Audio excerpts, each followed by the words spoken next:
Oh, are you still listening? Because I'm here to give you another wonderful reading of that book that I call Anomaly. What language was that in? Well, folks, we are here on part 2 of Anomaly. We call this chapter Becoming the Anomaly. Part 2. Here we go. Chapter 13. So we'll call this part 2, chapter 1, which is really confusing. That's going to be difficult to remember. Okay, so we're going to call this part 2, chapter 13. Just the way it's written in the book to just make it super easy, because I'll tell you this, making this hard for me to read, I mean, that's the last thing we need. It's already hard enough for me to read, and now I'm going to make it hard on myself. I mean, I think it would be smart for me to, well, let's just say make it simple for myself, right? So let's do that. Okay, reading part 2, chapter 13, a little chapter I call Inventory. Content is king. I remember the first time I probably ever said that. I was with my buddy Eric J. Olson, probably back in 2012, 2013. We thought about, at the time, starting this company called Kingmakers, which was like a content generation company where we would, like, I guess, create blog posts and social media for companies. We never really ended up doing it, but we called it Kingmakers, and we kept going, content is king. So we created that mindset. We created that moniker. Yes, we did. Eric J. Olson and myself, we did. Content is king, and here I am, saying it 7 years later. Content is king. The world you live in now is not only filled with thousands of ads a day, but with tons upon tons of content. Content is information like blog posts, videos, infographics, podcasts, how-to guides, walkthroughs, etc., Brady Bunch Zoom pictures, it's everything. Cats and babies and fainting goats. It's everything. WWE championship belts, Zack Miller reading his book. I mean, it's just absolutely bonkers. Content is everywhere. Some of that content you love to consume, and others not so much. Content is what you search for on the old search engine and then read about it. It's what you see as you scroll on social media feeds. It's found in video clips on the tube of you and in the conversations you have with your friends and target customers. As much as you may like to think that you're the only one providing the content pertaining to your expertise, look, folks, think again. People search everywhere for new content to educate them, help them, and provide them value, make them laugh, whatever. However, don't be discouraged one bit. It doesn't matter if someone is already creating content around your topics or industry. Your content is different because it's from your point of view. Look, I think this is incredibly important. So I want to read this sentence again, because I think most people go, oh, well, so-and-so is creating that, and I would say something similar, so I shouldn't do it. Scratch that. I believe that you should create entertainment, media, content, material, whatever, in your voice, even if it's very similar to someone else, because it's from your perspective. So, however, don't be discouraged one bit. It doesn't matter if someone else is creating content around your topics or industry. Your content is different because it's from your point of view. I think that is incredibly important. Now that you understand the sales funnel, that was what we talked about in part 1. Go back and listen if you want. Now that you understand the sales funnel and what it entails, it's time to take an inventory of the content you already have. Whether you have little to no content or have it coming out your ears, like those cartoons, the key is to start with what you have. There's no reason to put in the time and effort to recreate a piece of content if it already exists and you would just be mimicking it. As with anything, be aware what you already have and then evaluate what's working, what's not. You may have a useful piece of content that needs to be made accessible. Your best content should be given away and heavily promoted. That means getting it in front of a variety of customers. If you hide your best work, it could be one of the only reasons you're being held back from reaching your goals. Like, think of it like this, and I just thought of this idea, or this side of it. So you go and you want to buy a new car. They don't just let you look at it and say, they let you test drive it. They like literally let you feel it and be a part of it. That's it, right? Like, let people see the best thing. If you get into that car and you love it, you're going to want more of it and buy it. So if you have something that someone needs to see, consume, hear, listen, watch, whatever, read, whatever, let them consume that. Let them live that. Let them be a part of it, instead of just being like, I need to hide that because that's my special sauce. No, if that person is thinking about buying a Tesla or driving a Jeep, let them get in that Jeep and feel it and be like, I need this. I need this now. I want more. That's what you're trying to do. If you hide your best work, it could be one of the only reasons you're being held back from reaching your goals. I think I just said that. Take an inventory of your work and network. This begins by finding all of the content that you've ever produced and then putting it into a spreadsheet. Use descriptors like titles or headlines, keywords, tags, categories, target customers produced for, and or date of release to organize and classify your pieces.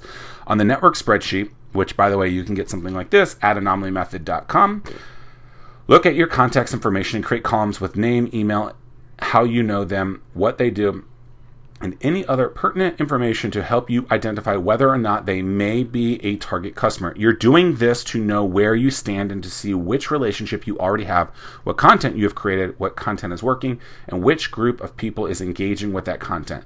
If you have no content, no worries whatsoever. You at least hopefully have some relationships. These are just as important because you can position yourself to help them with exposure, answer their questions, and understand what content they're acquiring. Not all content you produce gets the results you're looking for, and that is okay. You'll learn far more from your trials than from your successes. Content takes time, and sometimes what looks promising ends up being lackluster. First, evaluate your content. What do you have? On which topics? How long are they? How many people have seen them? Once you have an idea of where you are now, you'll be able to see where you need to go. What holes can you fill? Where's your content lacking? What other kinds of content can you get into? A lot of gurus talk about producing content over and over and you'll do awesome. Heck, that's part of what we're talking about here in Anomaly. What they rarely say is that your content can't suck. That doesn't mean that the content has to be the best produced. What matters is providing quality content.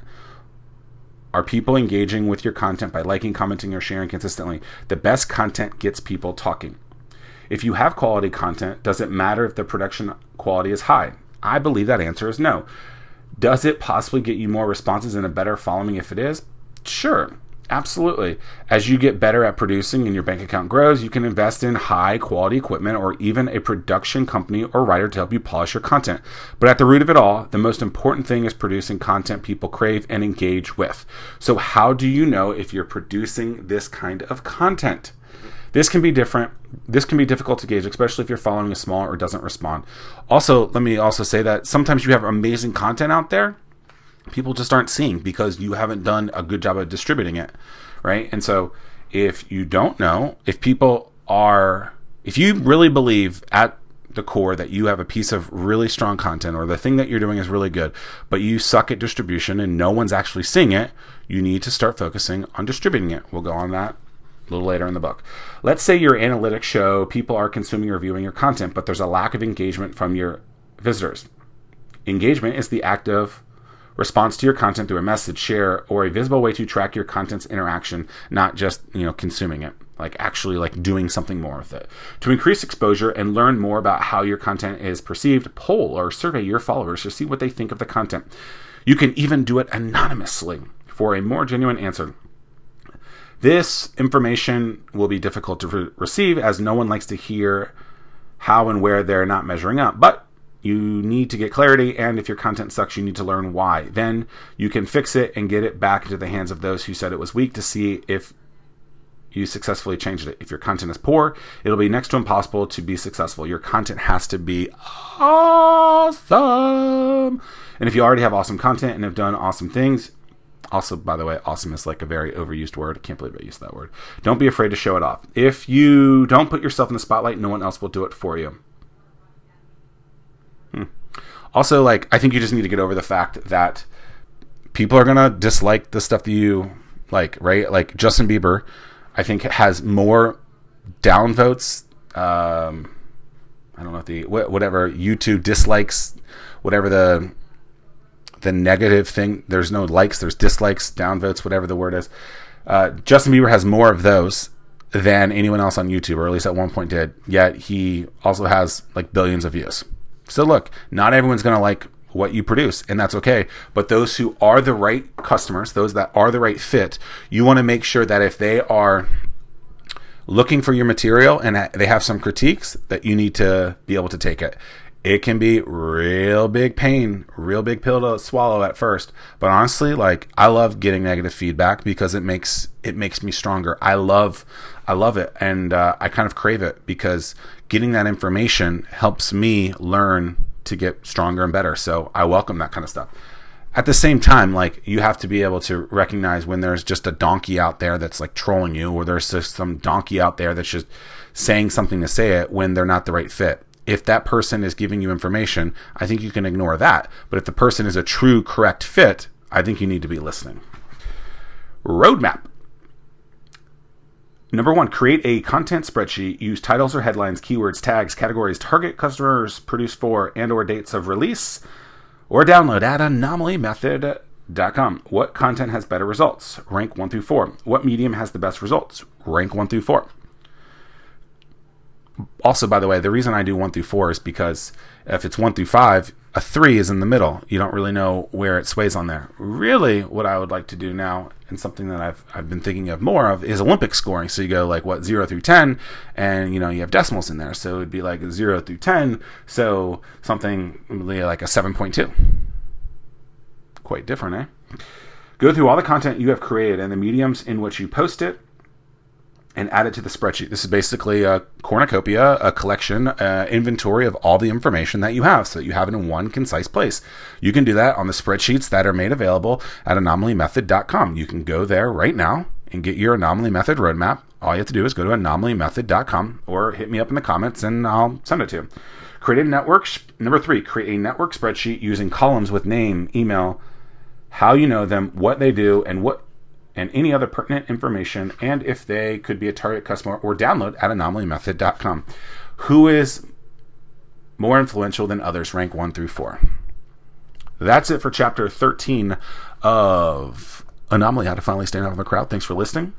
If you guys are interested in getting your own copy, head on over to zackmillersays.com/anomaly, and you can get one right now.